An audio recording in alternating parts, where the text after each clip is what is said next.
Di sini saya akan mencoba jelaskan, yaitu ada 4 pilihan pada saat kita mengalami yang namanya return ya teman-teman. Pertama, setelah saya tunggu beberapa saat atau beberapa jam, itu ternyata buyer yang meminta return itu sudah memberikan jawabannya bahwa salah dia, memang bukan kesalahannya dari saya, tapi salah buyer saya, tapi dia tetap menginginkan return. Dikira dia itu akan mendapatkan 40 Mi. Ternyata itu adalah impresi, jumlah yang mengeklik link saya, bukan jumlah total Mi tersebut.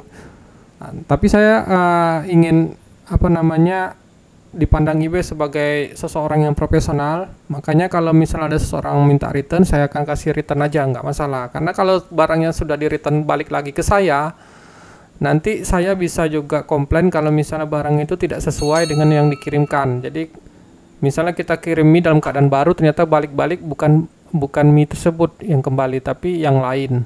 Itu juga, jadi setelah dia mengembalikan barang nanti baru bisa kita cek ya teman-teman. Jadi kita accept the return aja, silakan. Kemudian upload your own label. Jadi ini kita bisa ini ya, cek label PDF kita yang ada itu. Bentar ya, saya cek dulu.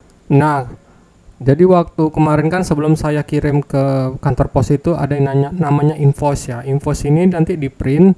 Nah, kalau misalnya nanti di return, ini juga kita kirimkan lagi ke buyer kita untuk kirimkan alamatnya sesuai dengan alamat returnnya, teman-teman. Nah, di sini ini adalah alamatnya yang tadi. Nah, ini upload, ini kita masukkan tracking numbernya, kemudian kita pakai other, ini Pos Indonesia, add kayak gini, lalu kita klik continue ya teman-teman. Saya udah kirimkan tadi tracking detailnya itu ke Pos Indonesia ini, untuk Pos Indonesia tadi. Jadi tracking itu adalah nomor yang waktu kita tracking di awal, data di awal itu nomornya itu kita input lagi dan tuliskan di Pos Indonesia. Jadi nanti dia juga ada tuh alamat saya tuh di sana. Saya juga melampirkan print label yang dari eBay itu yang saya untuk invoice bawa ke kantor pos, bahwa harga barang yang saya kirim ini harganya segini. Nanti kita akan tunggu sampai tanggal 22. Kalau misalnya nanti dia tidak mengembalikannya, maka selama 15 hari itu maka case-nya langsung ditutup teman-teman. Ya kita sih berharap case-nya ditutup ya. Ini namanya minta refund. Tapi kalau bagi saya ya, karena saya pengen jangka panjang, makanya kalau ada yang minta return ya saya terima. Di sini saya akan mencoba jelaskan, yaitu ada pilihan pertama adalah accept the return. Itu adalah pilihan saya yang seperti di video di awal. Kemudian yang kedua adalah pilihan yang kedua atau yang namanya give a full refund. Give a full refund itu berarti kita memberikan, misalnya harga barang kita itu sekitar $20. Jadi kalau full refund, kita ambil pilihan tersebut, berarti kita mengembalikan sebesar $20 itu, dan item yang barang yang kita kirimkan itu tidak harus dikembalikan, alias pembeli kita menyimpannya. Itu kalau kita memilih pilihan full refund. Kalau saya pribadi sangat rugi kalau kita pilih yang namanya full refund ya teman-teman ya, karena kalau full refund berarti barang kita nggak balik, dia dapat uang penuh. Salah satu kelemahan dari misalnya kalau kita menggunakan metode free shipping, biaya yang kita keluarkan untuk ongkirnya, misalnya dari menggunakan kantor pos, DHL ataupun FedEx, itu nggak bisa balik teman-teman. Nah itu kalau free shipping itu kelemahannya. Hanya saja yang saya temuin ketika saya menggunakan fitur free shipping, ada banyak barang-barang saya itu yang terjual. Tapi ketika saya tidak menggunakan free shipping tapi mengenakan shipping gitu, ada tulisan shippingnya, barang yang tersebut tuh hanya terjual sedikit. Makanya silakan nanti teman-teman tentuin mana metode yang paling cocok. Kalau menurut saya yang paling bagus itu kalau misalnya teman-teman masih baru dan ingin membangun reputasi, mending menggunakan free shipping aja ya teman-teman, dibandingkan menggunakan shipping. Jadi kalau free shipping itu kita sudah memasukkan harga ongkirnya itu ke dalam harga barangnya. Jadi dimasuk ke dalam. Jadi untuk ongkirnya tuh 0, tapi harga ongkirnya tuh udah di-include dalam harga barang kayak gitu ya. Kalau misalnya free shipping. Kemudian untuk pilihan ketiga adalah offer a partial refund. Nah, ini sebelum menggunakan offer partial refund tuh saya akan kirim menggunakan send the buyer message dulu ya teman-teman. Sebelum saya menggunakan fitur offer partial refund. Karena apa? Kalau kita sudah menggunakannya sekali, cuman bisa sekali itu teman, nggak bisa lagi untuk yang kedua atau yang ketiga. Makanya sebelum kita menggunakan fitur offer partial refund, sebaiknya kita DM dulu lah, direct message dulu menggunakan tulisan send the buyer message dulu teman-teman. Jelaskan kepada klien saya bahwa saya siap bekerja sama untuk refund ini.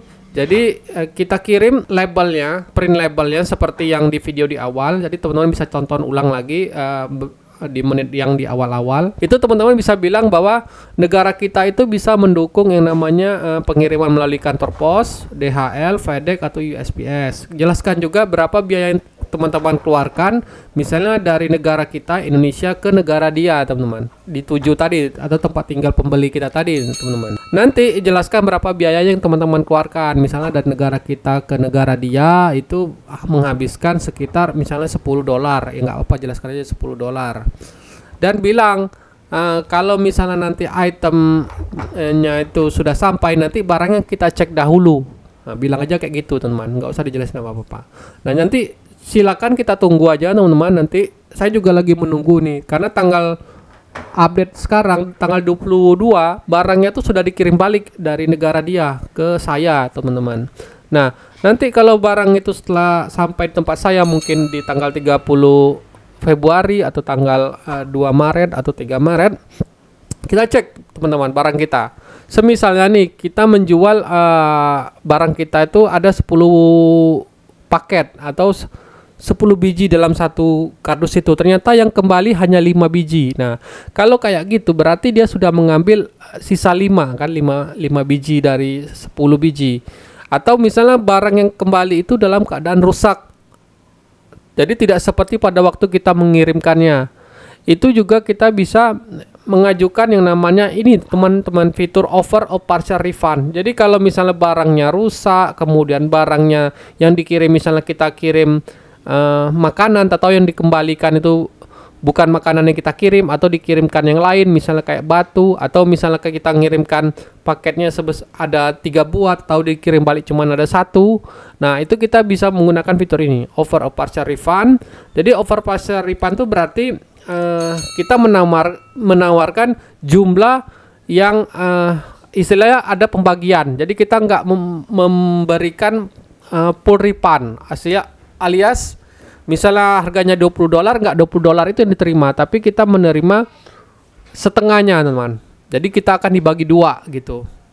Jadi $10 untuk dia, $10 untuk kita, ya kayak gitulah kira-kira. Atau tergantung dengan harga barang yang kita jual tadi. Kalau harga barangnya jual kita tinggi, kemudian kita merasa merugi, ya karena dia kembalikan tidak sesuai dengan barang apa yang kita kirim ke dia, ya kita bisa mengajukan persentase lebih besar, 60% untuk 40%, 60% kita, 40% dia. Atau kita juga bisa buat kita yang 40% dia 60%, terserah nanti bagaimana.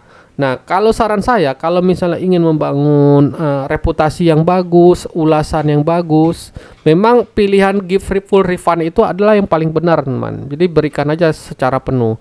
Tapi kalau teman-teman merasa rugi, emosi karena barang yang dikirim balik itu tidak sama, bahkan berbeda, atau ada yang hilang atau ada yang rusak, ya kita ajukan namanya fitur offer partial refund ini. Jadi nanti uangnya akan dibagi berdasarkan kesepakatan kita dengan klien. Karena kalau misalnya kita tidak mencapai kesepakatan, baru eBay turun tangan teman-teman. Nah, kalau saya sih sarankan jangan sampai eBay turun tangan ya. Kalau eBay udah turun tangan, khawatirnya nanti akun kita dipantau.